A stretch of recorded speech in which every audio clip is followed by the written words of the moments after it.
Welcome to Let Me Fix This. Enjoy the video. You begin by measuring and combining the essentials.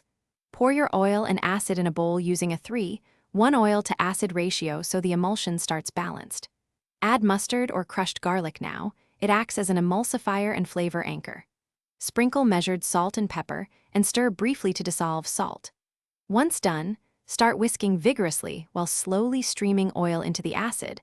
That controlled addition is what forms a stable, glossy. Now you focus on the middle work, building and tuning the emulsion.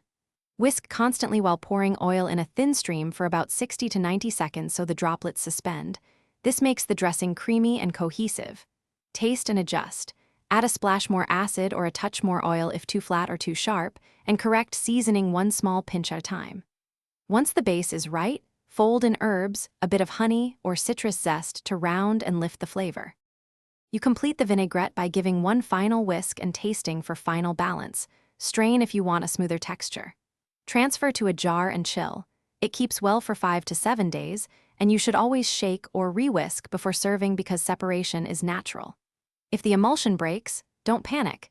You can fix it by whisking slowly into a teaspoon of warm water or an egg yolk to rebind the oils. Make sure to adjust seasoning after rescuing. Thanks for watching. If you found this helpful, don't forget to like and subscribe.